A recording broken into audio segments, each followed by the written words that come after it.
and then, okay, thank you for reminding me. So we lost 20 minutes. Okay, I'm sorry. Okay, I don't know how to make sure I can remember.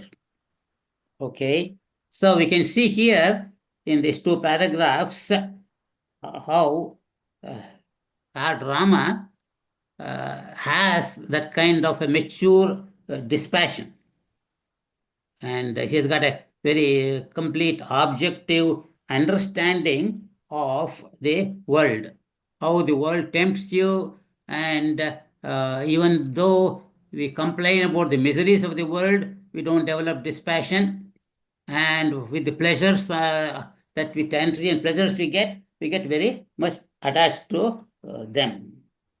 And so because of this attachment that we suffer. So,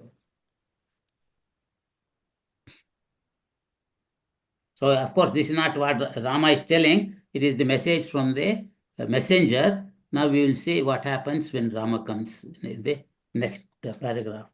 Okay. And Jansi Amma here. No. Nagarajan here. No. Padmaja, Raja Reddy Garu. Rakesh ji, you want to read, sir? Yes, sir. Hari Om. Hari Om, sir.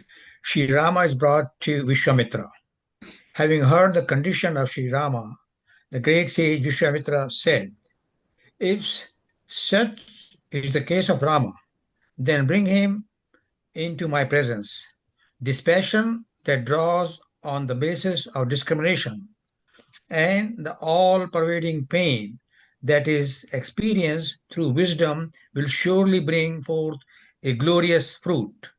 Let Sri Rama be brought here, even as wind drives away a brooding cloud from the top of a mountain, so shall I drive away Rama's delusion.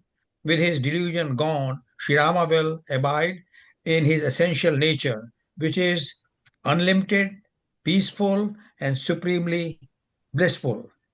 Oh, just Nourished read by the the next two paragraphs too. nourished by the nectar of wisdom, Sri Rama will become healthy, joyous, peaceful, and free from mental agony. He will perform his duties without hesitation and doubt. I will teach him the wisdom pertaining to the truth that underlies the apparent word process, knowing which Sri Rama will acquire balance of mind and will look upon gold and clouds of earth as equal eye. So Vishwamitra is trying to tell, because he is really dispassion down, just to getting a lot going on. So he said, bring him and I can talk to him and get the wisdom in him. And he said, when you bring it him, I can talk to him because he's talking all the things. He's drive away Rama's delusion. With his delusion gone, he will abide in essential nature. And they're talking the essential nature is the same thing like unlimited, peaceful, supremely blissful. So I will teach him the wisdom pertaining to the truth. And Sri Rama will acquire the balance of mind, will look upon gold and cloud of earth with an equal eye. So he's telling once he come, I can talk to him and tell things. So he will realize about all this. Yeah. So you can see from the messenger's words, Vishwamitraji could easily tell this is not an ordinary depression of any person. It is actually a dispassion to the world and a person ready for enlightenment.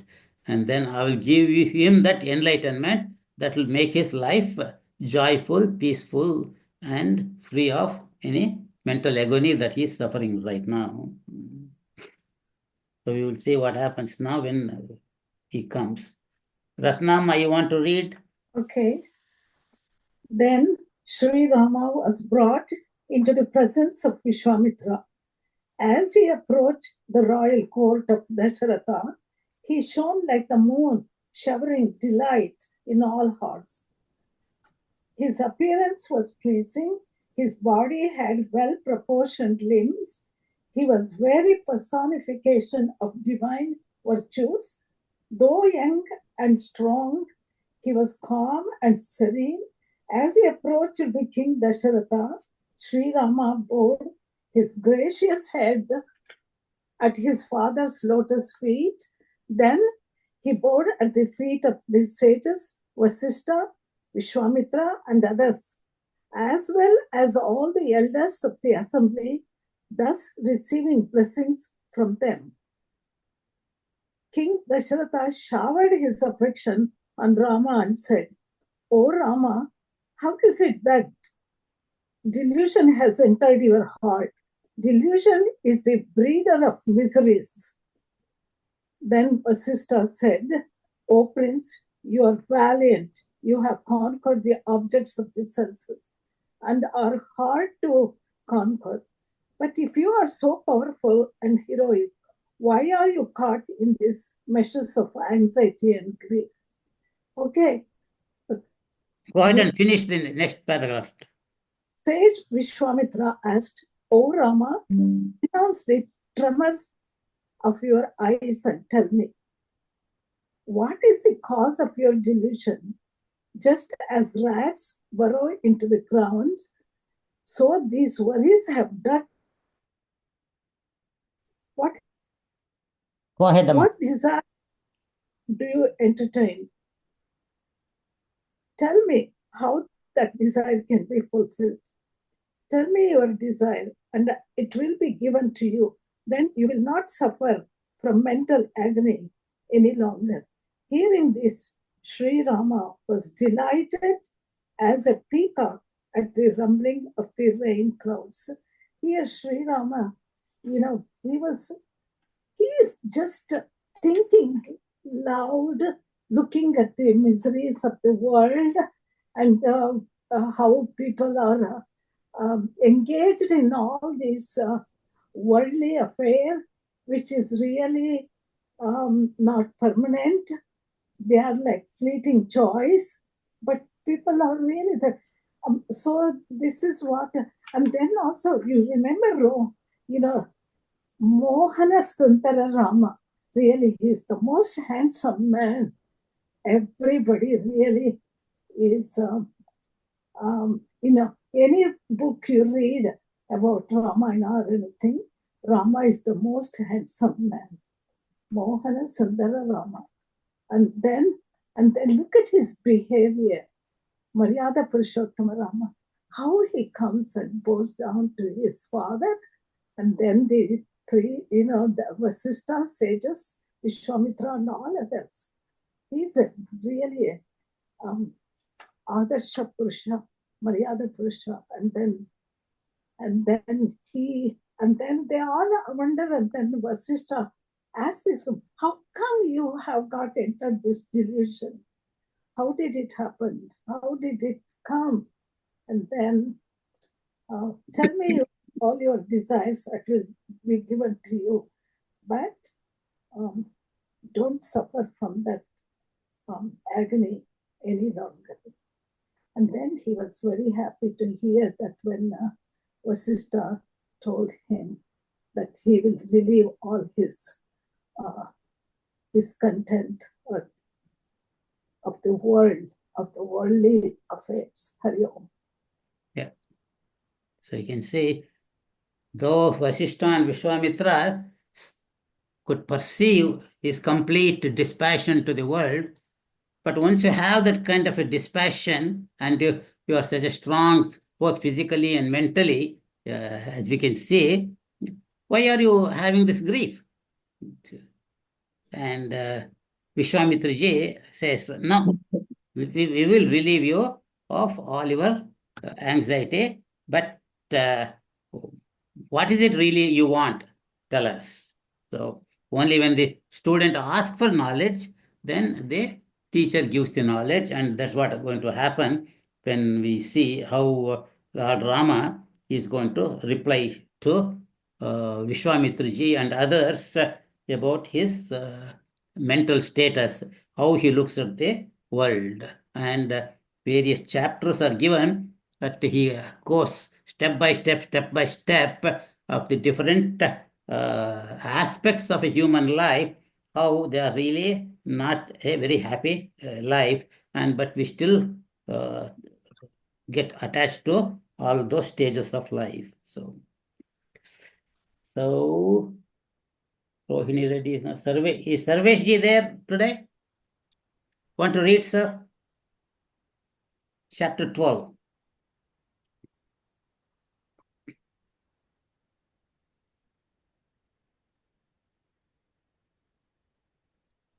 Hari Om. Hari Om. There's a reason for Rama's distress. Thus asked Sri Rama humbly replied, O sage, I have been brought up in the palace of King Dasratha. As his dearest son, I grew up in the midst of affection and tenderness. I developed desire to visit pilgrimage centers with the permission of my father. I visited the important tirthas, pilgrimage centers, and purified my heart. As purity of vision grew, I developed distaste for the objects of the world. My confidence in the objects was shaken. I found them to be snares spread before the jivas to entrap and delude them, and thus to lead them to hellish conditions. The objects of the world, though existing outside, are nonetheless interlinked by the slender threads of desires. Just as animals are driven by instinct, so desires drive us to believe in the glittering values of the objects, which, like mirage, elude the grasp of the seeker. People continue to run after the mirage of pleasure, only to find themselves wandering on the burning sands with increasing thirst and fatigue. They become miserable, distressed, scorched, and tormented. Read one more paragraph. Okay. So, alas, it is desire itself that shines in the objects and lends value to them. Not knowing this, men rush to acquire them with feverish expectations and then come to immense grief. Yeah. Want to comment? Yeah, it's pretty similar to Buddha's Siddhartha, rather. He was Siddhartha when he underwent the same kind of feelings that when he looked at the world, he came to know that the objects of the world were all the desires, just like the animal instincts in us, and that they are like a mirage, as referred here. And obviously, as Sri Rama says, he went around the country and visited pilgrimage centers and must have seen a lot of sorrow and grief surrounding many of the objects and people he visited. Yeah. So you can see here the importance of visiting the pilgrimage places. That what benefit do you get? You don't get enlightened, but by visiting all these tirthas in a humble way, in a proper manner, it will purify our heart. As we purify our heart means what? Lack of attachment to the objects of the world. So as the lack of attachment is there, then naturally we develop uh, what do you call it? More and more serenity in our heart, and that's what happened, and that's what he is describing slowly about the effects that pilgrimage had on him towards the objects of the world. And he says, without having that purity, people run around like animals, going after their desires. So I forgot, Rani Amma, you want to read the next? Sure, Raghuji, Hari Om. I thought it was a 7:30. My bad. Okay. 7 to 8:30. 1.5 hour. Okay.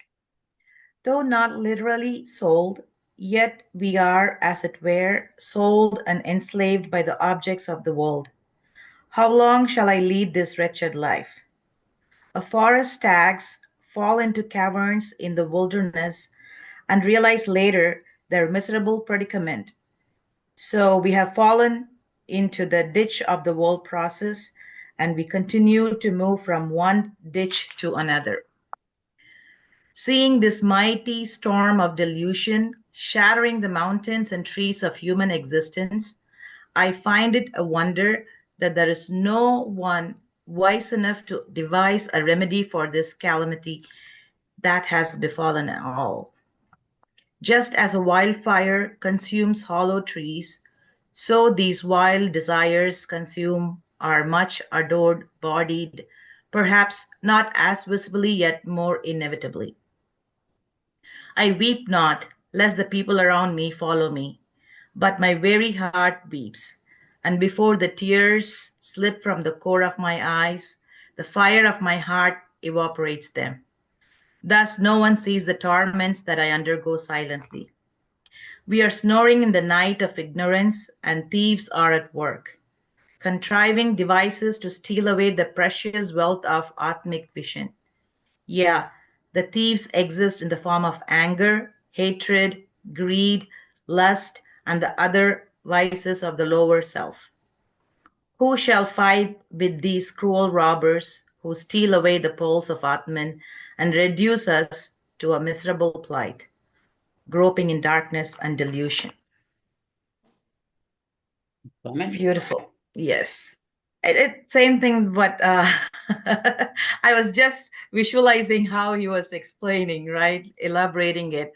Yeah, we have been through all these classes, and I've always wondered, okay, I understand this, but how do I implement it? Like, I know the recipe, I have memorized the recipe. I can tell you exact, amount of salt, exact measurement of, 0.5 milligrams of this and 0.5 milligrams of that, but nobody has tasted it. If once you have tasted it, you don't need to know any of the measurements. So Rama is at that point, right? Yes, I know there is misery, but who will fight this? The robbers are within us. Right. Yeah, that's the That's thing. beautiful. You can see beautifully that he clearly is telling, okay, oh, and actually what the solution for that is. He says, uh, these thieves are at work contriving devices steal away the precious wealth of Atmic vision. Mm. So that the knowledge of Atma is going to give me that bliss. He knows that. But how to get it? That's so apparently you can say that kind of a mumukshutvam is intense in Lord Rama. So he has the all this what you call the sadhana chatushtaya sampannatas. You can see to the full extent in Lord Rama. So and so he calls all these negative tendencies and all called what do you call the kama, krodha, lobha, moha, mada, matsarya as robbers of the knowledge of the uh, Atman. Okay, Vijay, you want to read, sir? Chapter 13. Hari Om, good evening, everyone. Section 13, Denunciation of Wealth. Sri Rama continued, wealth is fickle, intoxicating, and ensnaring. It is the source of hell, sin, and bondage. Wealth converts the mind of a man into muddy stream, boisterous with the waves of impure desires. It robs man of his discriminative intelligence, leading him to intense misery. A man who unawares, places his feet. A man who unawares places his feet on fire, finds no rest but jumps about limpingly. In the same way, wealth is ever restless, jumping about from one hand to another. Flames proceeding from an oil lamp blackens the hand that touches it. In the same way, wealth blackens the fair virtue of the heart by creating conceit, selfishness, and hypocrisy. Wealth dilutes the intellect, even of those who are great and virtuous, and robs them of their precious qualities and nobility and culture. The three men are rare: a wealthy man who is not criticized, a hero who does not brag of his heroism, and the ruler who has equal vision towards all. Want to comment? He moves very clearly from one area to another. He starts with the people suffering initially, then he moves into karma, krodha, and other things, and now he starts moving into the wealth portion of it. But the whole thing, we can see the higher level of thinking at that young age. I think when Vishwamitra asked Rama to join him, he was at the age of 16, if I'm not wrong. It's the same age, approximately the same age he got married. He's 16 years old at that time. And the maturity of him, the education he got is very much visible here. Yeah. Second thing is, they say that Rama is in his avatar, Sriman Narayana in his avatar as Rama, he did not show godly side of him almost nowhere, maybe one or two places. But on the other hand, Krishna did know every step of way that he is a God, but he probably did not show him, but he was aware of it.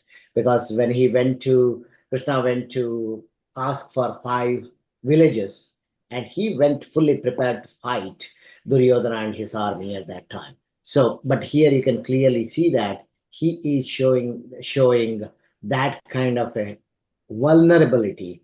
That is a beauty of this particular explanation here. Yeah. And also the examples and parallelisms are very much important. Number one is talking about Lakshmi. Here, they don't say the word Lakshmi here. The wealth is Lakshmi. Lakshmi is very fickle. And Saraswati is very stable. Saraswati, when you come to your place, she is going to be here with you. But on the other hand, Lakshmi is not going to stay there. And beautifully, other thing is touched upon is the darkness. If you put a hand on the top of the candle, you're going to get blackened. So similarly, I think there are very good examples shown here. Thank you. Green. Yeah. So the negative aspects of the wealth in the hands of an ordinary man are beautifully shown, and that's why he is beautifully telling these three men are rare.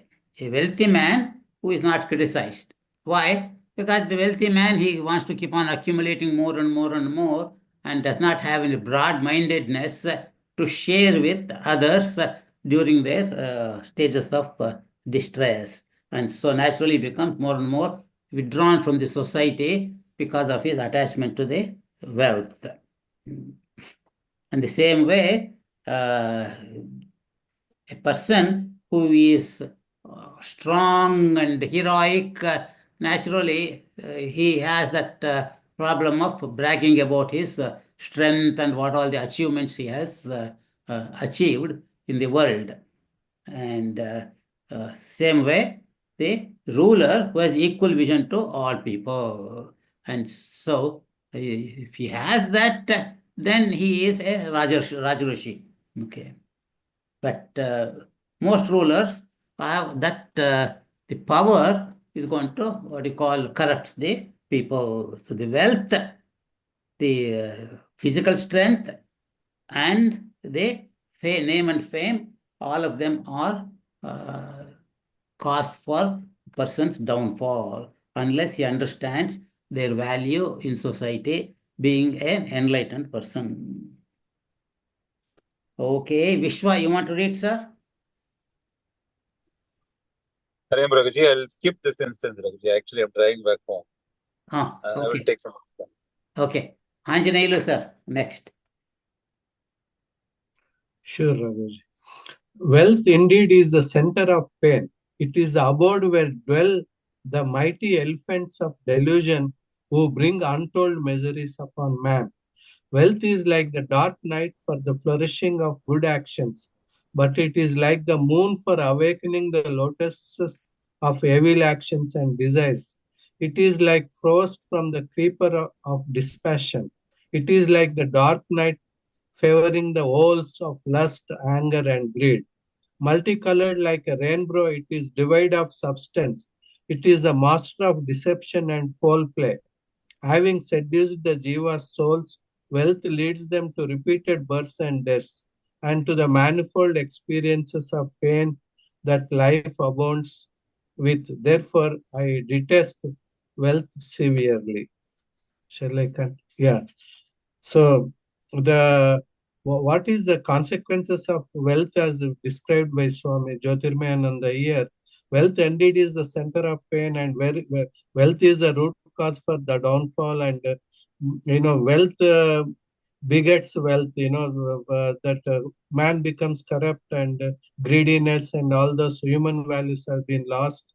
So wealth is the like a delusion which covers him to not to pursue the Atmic knowledge or to become purpose of life to gain is to moksha and fulfill. So the wealth is the badness of wealth is emphasized with a lot of analogies here by Swami Jyotirmayananda. Yeah, yeah. So I remember Tejamanda Swamiji talking, we all need wealth, okay? But we should have a balanced view. The wealth is a means for a goal, but not a goal by itself. So if we make our life the wealth as the goal, then naturally we suffer from the ill effects of attachment to the wealth. But if we use it as it should be for our dharmic life, then wealth becomes a asset for our life. So very nice. Nuligar, you want to read, sir? Yes. Chapter 14, section 14. Section 14. The vanity of life. Life is as fickle as a dewdrop hanging at the tip of a leaf. It is like a mad person. It can leave the body according to its whims. Those whose minds are poisoned by the venom of the serpents of objective pleasures live their lives only to experience numerous afflictions. They live in vain. But those who have known what is to be known, who have found peace in Brahman, who are balanced in pleasure and pain, and in gain and loss, they truly live a life of perpetual joy. We have taken this body to be the self, but this physical life is like a lightning flash in the fleeting clouds of the world process. Shall I continue? Go ahead and read the next one too. Okay. The air can be circumscribed. The sky can be broken to pieces. A wreath or a garland can be prepared out of the dancing waves. But this life cannot be trusted. Yeah. Want to comment? Yeah, because of course, Rama is talking about the vanity of the life. That is what, first of all, it is so fickle, like a dewdrop hanging from the leaf. Yeah. And,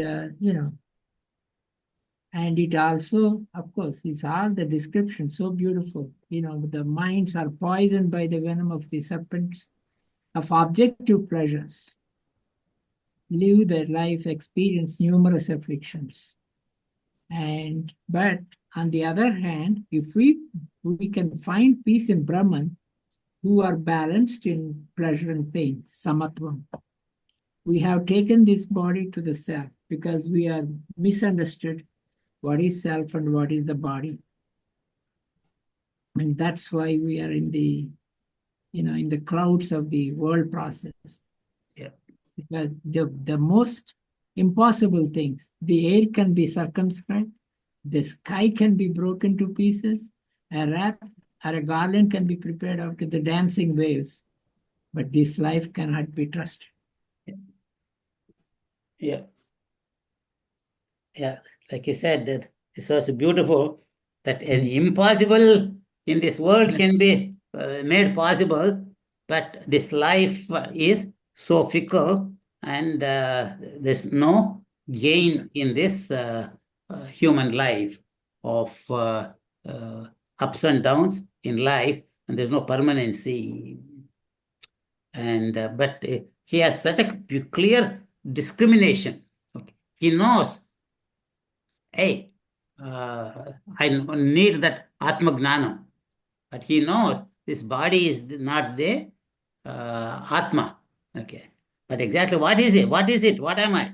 That's what he wants to find out. And you can say that's why I said he is the perfect sadhan chatushtaya sampanna. So, okay, Mano Naidu, I guess next. Okay.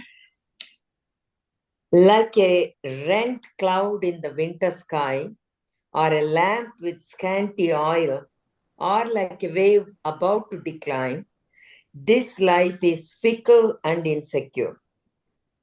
It may be possible to hold waves in one's hands, or touch the moon reflected in water, or grasp a lotus in the sky, but it is not possible to rely on this fickle life. That life is indeed blessed, which leads to self realization. Trees live, birds and animals live, but his life is indeed meaningful and blessed, who lives to destroy the subtle desires through the practice of meditation.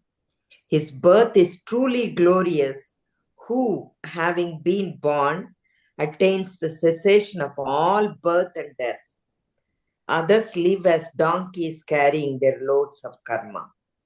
Comment? Well, the same thing he's continuing how the, things that are so impossible can be done, but this life is fickle and insecure. But at the end, he talks about how this can be changed by being, if you are blessed and it leads to self-realization. And also, if you know the meaning, and if you are indeed meaningful and blessed and destroyed all the desires and practice the meditation, or the other one is if you know how to attain the birth, not to have any birth or death. Otherwise, you are a donkey carrying karma. Yeah, yeah. So he's telling beautifully that how that one can destroy the subtle desires in oneself through practice of meditation. Apparently, he might not have been sitting all these days in like a doing tapas, but apparently he was brooding over all these things and clearing up his mind from this attachments to this world around him. So, and he's expressing all the result of all this reflection in all these days in front of the court. So, Rakji, can you explain a little more in detail about what he means by destroy the subtle desires through the practice of meditation? The way I understood is by the contemplation on the transitoriness of the world and the result of attachment to the objects of the world, how one doesn't get any permanent happiness uh, because all these pleasures of the world, objects of the world are fleeting. And after discrimination, but still that subtle desires persist in one's mind, still want to go after it. And how to get out of it is by constant meditation and reflecting on these things. And so that's how I feel that, the 10 meditation verses in what do you call Vivek Chudamani of Shankaracharya Ji, that's how you continue to meditate on those slokas to realize the transitoriness of the world and actually what is my real nature. So that's how I looked at it. Anybody else want to add? Just want to add a few things, as you said, Raghuji. For me, it is, he talks about all the problems. Somewhere he's not connecting that to mind. Maybe he's not, I don't know. So, but then at the end, in the top of the end of 57 says, that life indeed best, which leads to self-realization. So after this life, it goes through up and downs and all the things. And this one, he says, this is the life, human life, is the only one can achieve the self-realization. Right. And then I can think of that is next paragraph. Yeah. He talks about trees live, bird and animals live, but his life is indeed meaningful and blessed who lives to destroy subtle desires. So the thing is, he's talking about, I don't know why Jyotimanandaji did not say that trees and birds do not have a chance of realization, but somehow he started with that way.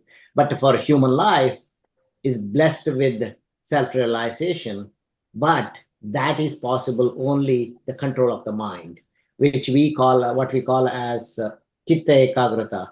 That's what we can get. Controlling the mind using chitta ekagrata can be possible through one of the method, maybe, or maybe other, I don't know, practice of meditation. So that meditation is going to let you focus out doing chitta ekagrata, and by that you can suppress all the fickle nature of the life of wealth and what, and thereby achieving self-realization. Good. Very good. Yeah, the reason I asked about is because, I talked about vipassana, right? We talked about the exact same thing. Animals, birds, and reptiles, they cannot meditate, sit down for an hour and introspect. Only humans can do. And when you do that, when you practice continuously, then even in your waking hours with eyes open, you can make it meditative. For that, you need to practice, at least a couple of hours a day to meditate. And you meditate so often, that's why they do it for 10 days, right? Continuously, so that your brain doesn't have any other input, but only learning to do that. So when you do that every day, and of course, depending upon how purified your mind is, it gets easier. But, if your mind needs to be purified, if you haven't learned any of these stuff before, then even understanding that takes time intellectually. So if you're intellectually aware, then it becomes easier. If I for cooking, I'm going to go to the cooking example because that's an easy one for me. That you don't even have to measure how much you need to put in. You can, like driving to a known place, right? Once you get in the car, you are there. You don't even think about what is the direction to go there. Yeah, correct. Yeah, you are right. So, if I may add, I think Vijayarani touched on it very well. In Vivek Chudamani, you come across this Manushyatvam, Mumukshatvam is the most important thing for self-realization. The animals he quotes here, animals and trees and insects, they don't have mind or intellect for self-realization. It is the man, Manushyatvam, Mumukshatvam, Mahapurusha, Samshrayam, is the most important part. That is why man's life is so very what should I say, the most important creation, and we have Yes. the best opportunity for self-realization. Right. Highly evolved intellectually for the further growth and evolution. That evolution not physically, but in the subtle body towards the final goal of realization. Very good. I think Mano Naidu read, right? Yeah, yes. Maya, you want to read, Amma? Hari Om. For the ignorant who mistake the impure body for the pure self, the scriptures are burden. To those who are attached to the pleasures of the senses, the knowledge of the scriptures appears like a burden. For man devoid of peace, the mind is burdened. For those who lack the knowledge of the self, the body is a burden. For those who lack the knowledge of the self, beauty, life, mind, intellect, ego, and all efforts become boring and drudgery. Just as a snake abides in the hollow of a tree, so disease abides in the body, feeding upon the very life of a person. Just as a cat eagerly waits to devour a rat, so death waits to destroy the body. You want me to continue? Go ahead and read a couple of more paragraphs. Okay. Just as a glutton continued to devour food, so old age continued to feed upon this body, rendering it emaciated and infested with the disease. Just as a person leaves evil company, so youth leaves the company of this perishable body in a short time. Yeah. So here he's comparing with the ignorant man and knowledgeable man. Ignorant man, he thinks the body and senses everything. Scriptures are, burden for him.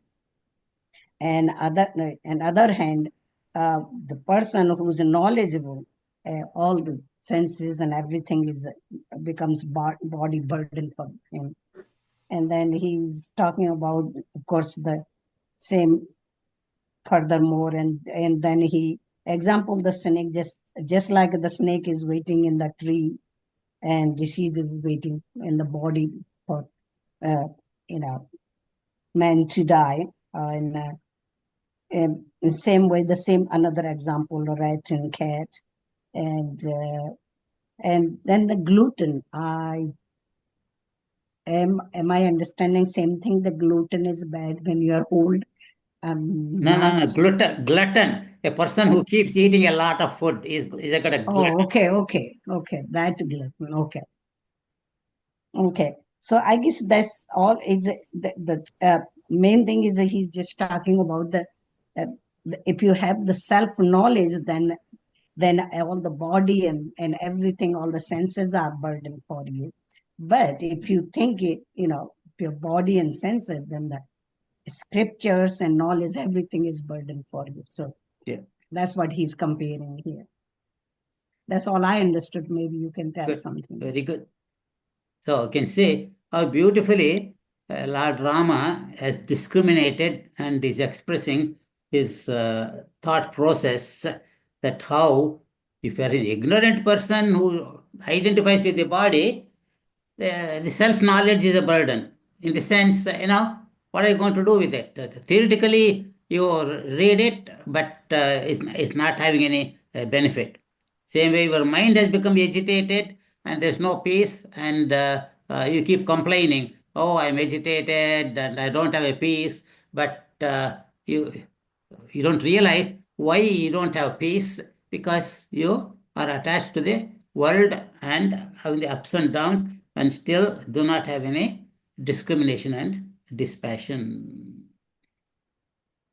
And so all these things, this life is continuously changing, but we don't realize it. Or even if we didn't realize it, oh, we assume that is the way life is, and we continue to go along without realizing, hey, what am I supposed to do in this life? Is that all? I'm living like an animal, but what is the difference between me and the animals? And so the discrimination once comes, then naturally he starts uh, thinking more and more about it. That's why Chinmaya Swamiji always said, how long should I meditate? 24/7.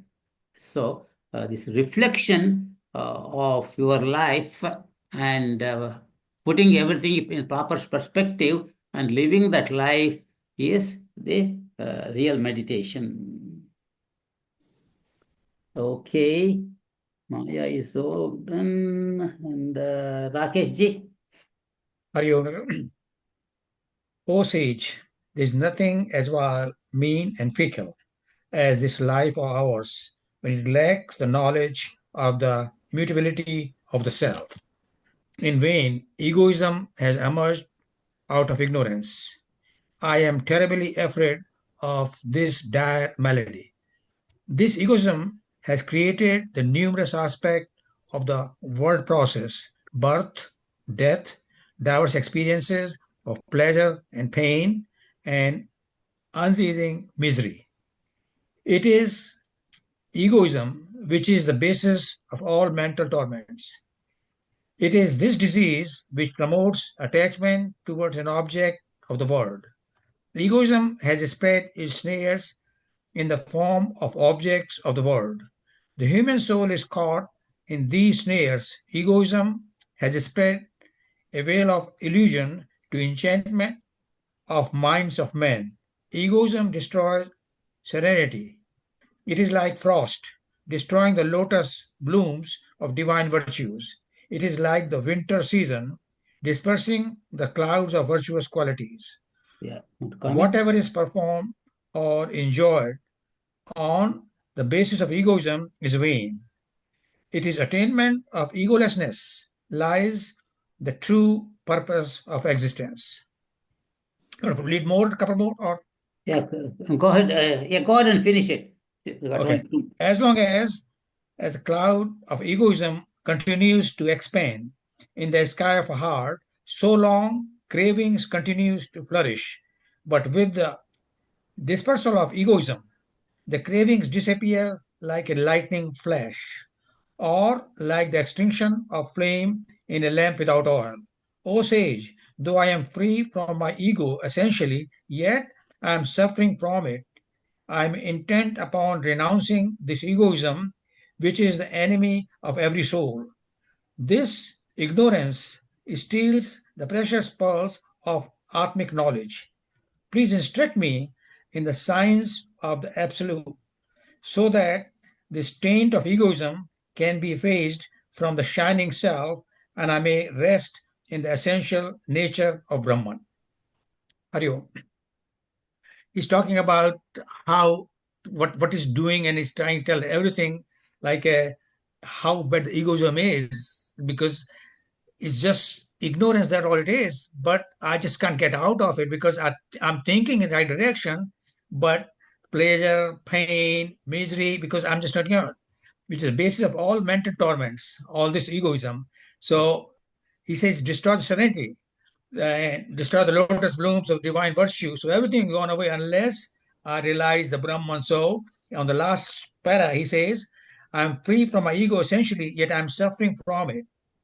So what he wants to do, so he can be taught to efface the shining self, and I may rest in the essential nature of Brahman. Yeah, yeah. So he is on the verge of enlightenment. That is the reason the Guru has come to give him that knowledge. So that's why they say, anytime that student is ready, the teacher will come. And so you don't have to go in search of a teacher. And so that's exactly what is happening. And with this proper discrimination and understanding that he is suffering, and that suffering in his mind is giving the result of the Atmic knowledge. So the question that I always was thinking was, how did Lord Rama knew about this, hey, I am not the body, I am this Atman, and all that. Was he given that knowledge during his Gurukula, or did he learn from the saints that he visited during the pilgrimage? So those things that like a question, I don't know if anybody can answer that. So okay. So next is who read it? Now Rani Natarajan has to read, right? Rakesh ji finished. Okay, there you go. Section 16, Denunciation of the Mind. Sri Rama continued, "This mind is very fickle and unstable, like the glittering feather of a peacock fluttering in the wind. This restless mind continues to wander among the petty objects of the world, even like a street dog devoid of discriminative intelligence. A basket made up of straw remains ever empty, even though water is poured constantly into it. In the same way, the mind continues to be empty in spite of the experiences of diverse pleasures of the senses. Like a forlorn deer that has wandered away from its herd and fallen into a pit, this mind has wandered away from the self, has fallen into the pit of the world process, and is now fettered by various of the world. Just as the boisterous ocean does not come to rest, so too this mind finds no rest. It is as turbulent as the milky ocean was when it was first churned, except that it yields no nectarine happiness.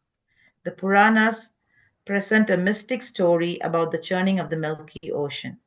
The Milky Ocean was churned by gods and demons, and various precious materials were recovered. Nectar was the central purpose for churning the ocean. This Milky Ocean represents a purified mind. Churning is a process of meditation. Gods and demons are the forces of sattva, purity, and rajas, activity. Its treasures are the spiritual values of life. Nectar is self-realization. Yeah. So that what you read from the last paragraph is actually the comment by the Swamiji, not spoken by Lord Rama. So, go ahead. Oh, okay. I am unable to control this great ocean of mind, which is filled with the whirlpools No. Let us comment on this one, Mama. Oh, okay. So, as I was thinking through this, I think Rama is also, similar to us asking the questions, right? I know all these stuff, but how do I realize the self? Right. So it seems like he intellectually knows it, but he wants to realize it, which, to me, it's surprising because he was Bhagavan himself, but he's unaware of that Brahman. Yeah, he was born, we can say, to destroy Ravana, and with that goal that he was supposed to be, but the way kind of what you call the uh, blessing that he had from Brahmaji, only a human being can kill it. Because he said that I want a boon that no God can kill, or something like that. And so that means thinking, human beings I can destroy. So that's why Bhagavan had to be born as a human being with all the ignorance of his divine nature. And so that's how I feel that you see Lord Rama in that state.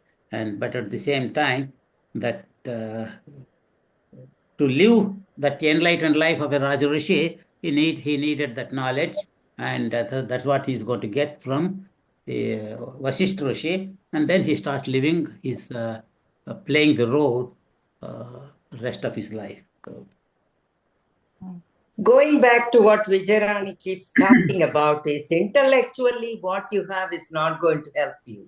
What you have to start living it. Swami's Sarvapriyananda, knowing is being, you need to listen to that. And he clearly, for 1.5 hours lecture, it's very interesting and very enlightening to anybody who wants. Knowing is being. Knowing just by intellectually knowing, that's not what he's talking about. How you assimilate it, how you start living slowly, really put into life. And the reality of living, when you learn, that's when you are going to start being, quote unquote, you start being. But not just by intellectually knowing. For you or for me, it is not going to be useful to us at all. Yeah, I understand that, Banoji, because it's going back to my recipe example. Knowing the recipe is not same as tasting it. Once you taste it, in order to recreate or share it with others, it helps to know the recipe. But once you taste it, you know the taste. It doesn't matter what the recipe is. So here, Rama is like, he has the intellectual knowledge and he's asking his guru to help him taste that. Yeah, here Rama is playing his role actually, to put it into word. He knows everything. He's the, Jagadeshwara himself. That was my point. Even though Rama is, Brahman himself, he's asking the questions like we are. Intellectually, he knows We it. are is for us. And he is asking his guru to help him to taste it, to realize himself. Probably you can say that all of them are playing the roles there to teach us. Yes. Exactly. I was saying just like a Krishna and Arjun, they did for us. Arjun and Krishna, And right. same thing here, Rama is doing for us. Yeah.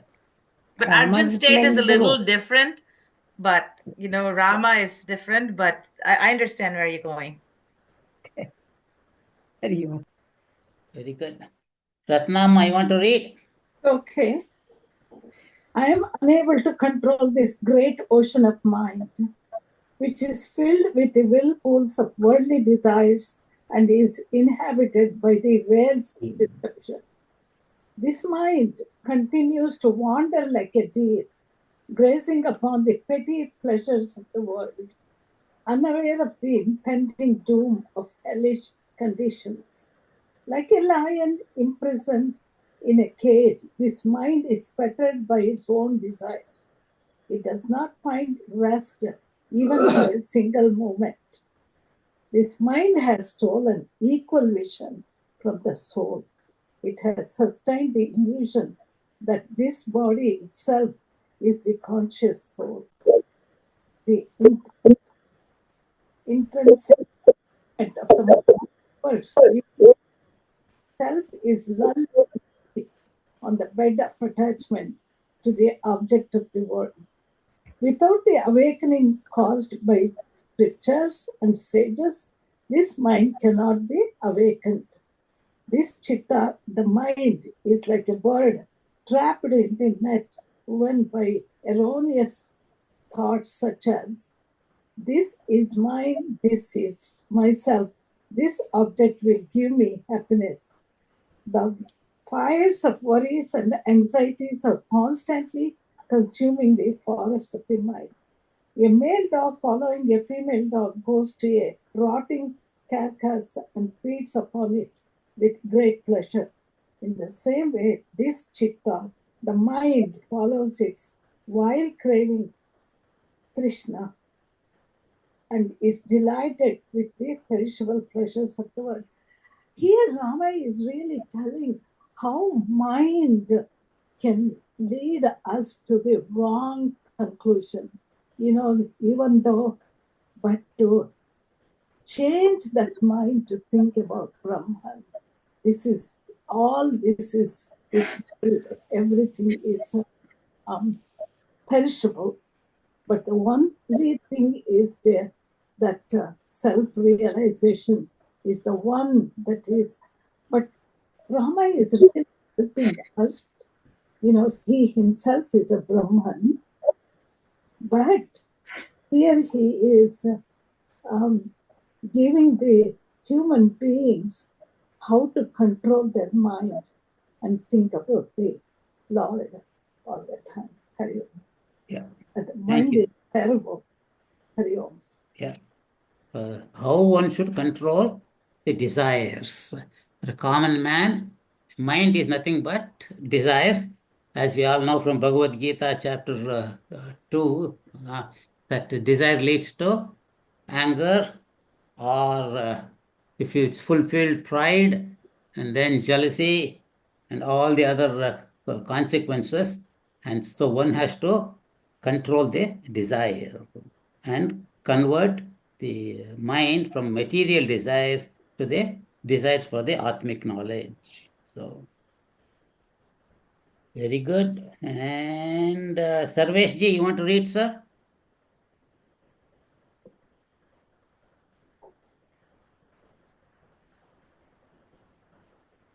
You are muted. Me. Go ahead. Just as a storm raises a dust cloud, so this mind has raised the dust cloud of attachment and infatuation through the storm of its restless desires. A pitcher tied to a rope is constantly drawn up and down the well. In the same way, the mind tied to the rope of desire is led to heaven and hell, birth and death, high and low states due to its karmas. O sage, this mind is hotter than fire, more inaccessible than a mountain, and more invulnerable than a thunderbolt. It is difficult to conquer even through immense effort. Like a vulture that falls upon rotting carcasses, this mind is constantly falling upon the pleasures of the world. O sage, I think that it is possible to drink the ocean. It is possible to cross over the Sumeru mountains or to devour fire, but I do not see how it is possible to control this turbulent mind. Mind is the basis for perceiving all the objects of the world. It is the basis of the world process. Without curing this mind, it is impossible to attain freedom from the afflictions of the world. This mind will continue to cause the growth of afflictions, just as forests grow in the mountain valleys. Therefore, it is my resolve to destroy this mind in order to attain freedom from the world process. Amen. He is describing the mind in such, all possible possible ways to say that it is almost impossible to conquer the mind. And we're talking about meditation, and that is again the crux of the question here. How do you meditate the control of the mind? So, but the thing is, the mind is nothing but our past experiences and the future expectations. That is where the problem is. Our whole the fight or the war with the life is that you are fighting that mind, which he says is so difficult to conquer. So that's in the end, he says, you will continue to cause the growth of afflictions. So therefore, it is my resolve to destroy the mind in order to attain freedom. So he says, for Destroy. destroy the mind. Destroy the mind is, not having the thoughts. And when the thoughts are gone, your mind is calm and serene. Yeah. The main thing is the thoughts are the one that come and, Thoughts are nothing but Yeah. past experience and the future I know, expectations. but There's those nothing else there. thoughts. If you don't have those two, your mind is quiet. There's nothing in there. Yeah. Destroying the mind for me is don't be a slave of the mind, but Yeah. make this mind your slave. Yeah. So that it is used as an instrument to deal with the world. So Yeah. when I read all these things, I remember Arjuna's question in the 6th chapter. Chanchalam hi mana Krishna pramadi bhalavadrudam tasyaham nigraham manye vayoriva suduskaram. So it is so hard to control. It is just like trying to tie down the wind. It's impossible. So that what Arjuna said, like in 1 or 2 verses there, is being elaborated by Lord Rama for Yeah. the people like us. So, very good. So, did we finish this one? Chapter? We finished this. Towards section 17 is next. I think we only have 3 minutes. Thank you. Yeah. Not there. We didn't. You finished up to 63, right? Yes, I finished the section 16. Finished. 16. Yeah, 16. Yeah, Okay, section 16. We have to start. we got only 4 17. more minutes, and let us go ahead and do the next one and finish. Who is going to read? Vijayji. Hariom, denunciation of craving. Just as rays of sun render the earth hard and dry, so the burning rays of worry have robbed me of my goodness and gentleness. The forest of my chitta, the mind, is pervaded by darkness of illusion. It is devoid of the power of enquiry and reflection. The evil spirit of craving continues to sport in the forest with a great enthusiasm. It is craving that keeps the mind agitated. This craving has caused dense illusion to exist in my mind. This craving creates desires of earthly wealth and possessions. Craving drives the mind from one object to another. It leads to one false speech and evil actions. This stream of inauspicious craving continues to flow in my personality. Though I want to control the distractions of the mind, yet this craving obstructs my meditative movements and directs my mind to the petty objects of the world. Rats often cut the strings of Veena's musical instrument. In the same way, craving continues to restore strings of divine virtue. Just as a leaf continues to whirl the whirlpool, a straw continues to drift with the wind, and the wintry clouds continue to wander in the vast sky. So am I caught in the revolving wheel of craving. When a bird is caught in a net and is unable to go back to its nest, it stays pacified. In the same way, I am caught in the revolving wheel of craving. I'm also Want to comment? So he's more talking about a craving, the desires of the mind, and things of that kind, giving different examples here. And like craving, like Veena, the rats are cutting this one, and craving is cuts our divine virtues and the focus and things of that kind. Beautiful summary. Yeah. Ashwin, you want to finish this section?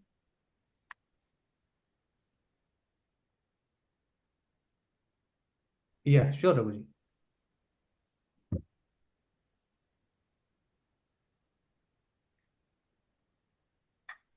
So I need to start from just as leaf continues, right? No, I am so consumed by fires of craving. Okay. I am so consumed by the fires of craving that I deem even nectar insufficient to cool this burning affliction. The mare of craving continues to wander far and near and runs in circles.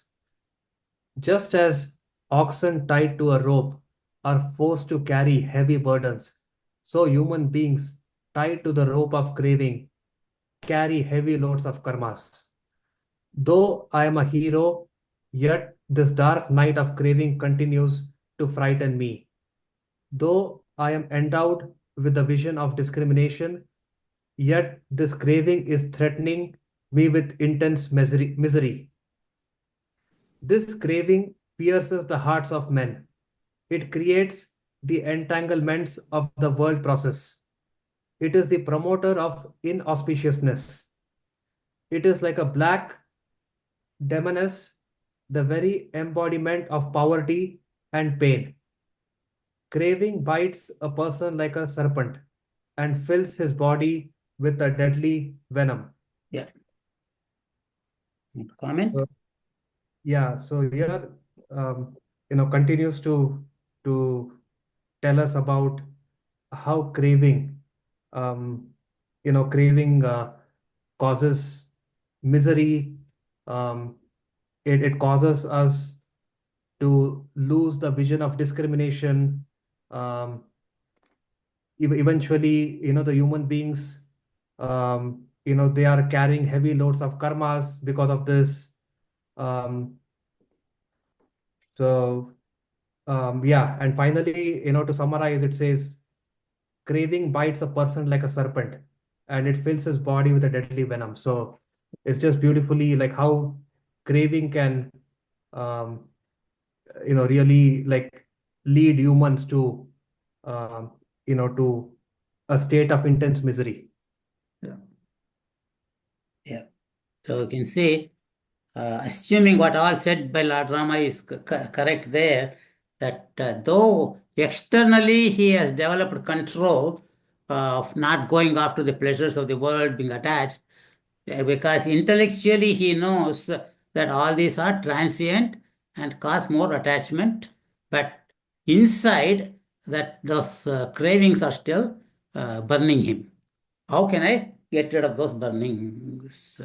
That is the, I feel, the summary of this section.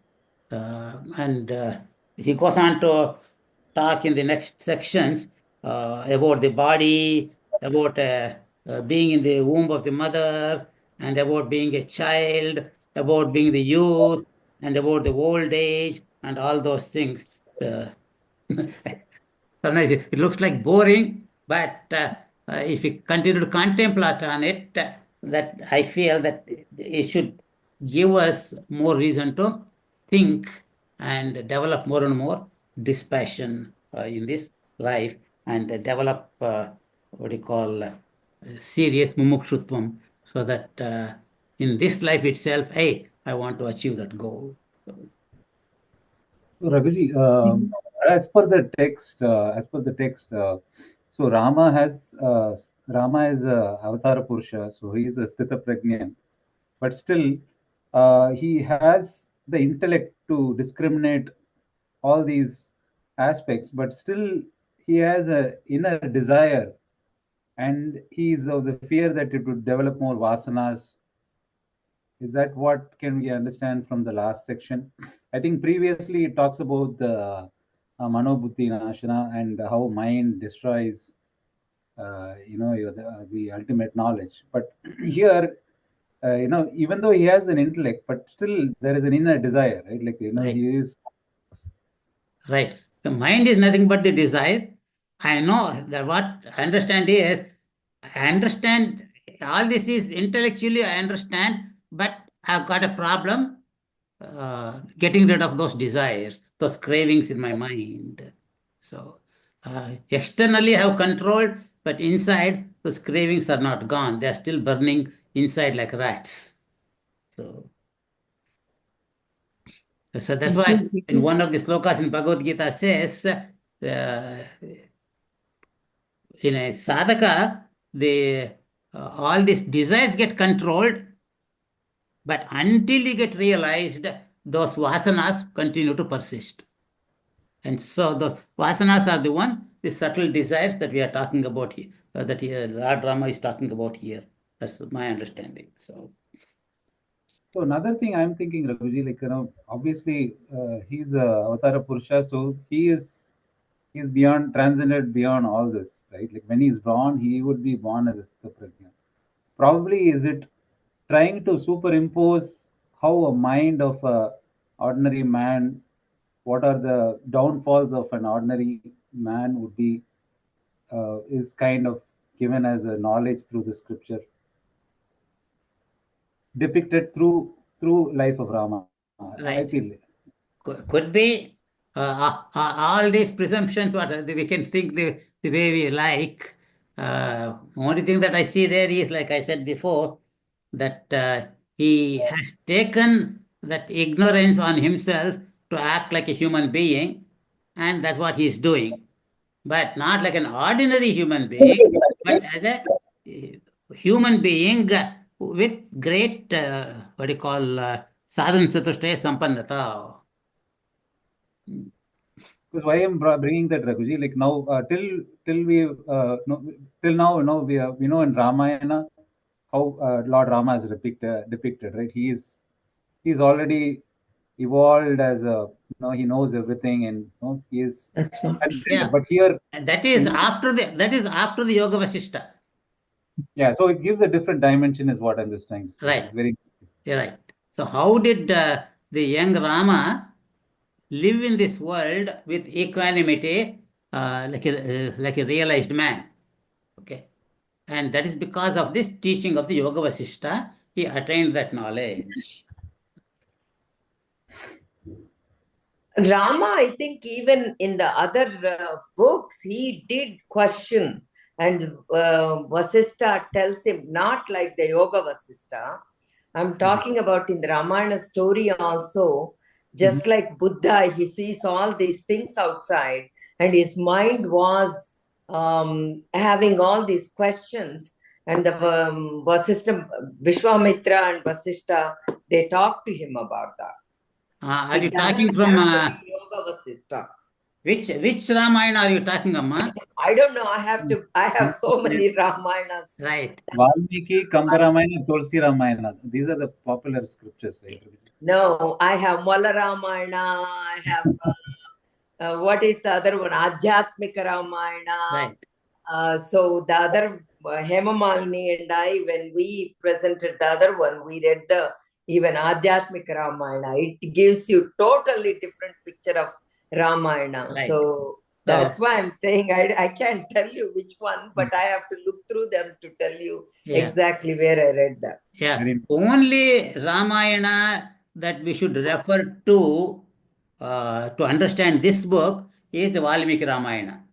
Yeah, I have that too. Okay, all the other Ramayanas, the authors have taken the privilege of giving their own views. Like in Tulsi Ramayana, from the beginning, Lord Rama is a Bhagavan. Okay. Yeah. From the time of birth itself, even before the birth, why he came as an avatar, and there's no question of ignorance and all those things. In that same way, that each author from different languages that are given in a different view, and so we cannot take that what is said in that Ramayana with this one. So that's how I In feel. Valmiki Ramayana, does it say when he understood that he is an avatar? I don't know. I've not read it line by line. I don't remember. Anybody has read it? You have to sit and read the Valmiki Ramayana and all these Ramayanas line by line. I don't know. Yeah. You have to read even Adhyatmika Ramayana. It is so Vedanta type of thing, you know. Right. Everything is, they attach it to the Adhyatmika thing. So sometimes it takes long time to read 4 or 5 pages to understand it up here. The Adhyatmika Ramayana you are talking about, is it from the Ramakrishna mission, or do you have? Yes, Ramakrishna mission. Yeah, that is not the complete Adhyatmika Ramayana, I think. No, the one I have is the not the 4 things. I'm not talking about that. I'm talking about a book like this, Adhyatmika Ramayana, written by. It is not here; it's upstairs. So I'll tell you. I'll send you the author's name and all. Send me a picture of the book. Yeah, sure. Okay. But I think coming back to Vishwa's question was that he was an avatar Purusha, I mean, God himself, and why did he have all these things? And you were saying that not until he was taught by Vashishta. But even after he was taught by Vashishta, when he goes to the forest, he still behaves pretty much almost crying when Sita was taken away. So he's just like any human being. So he was not presented as Bhagwan himself, even until the last war, or even after Sundarkanda and the war. Very interesting. Only time I know is he was not God. It's very late. It may be there somewhere in between when death, Lord of Death, comes to visit him. At that time he knew, but I don't know, is it before that somewhere in Valmiki Ramayana it talks about that or not. But as Sarveshji correctly said, Rama was always showing human side of it throughout. The crying for Sita was not there.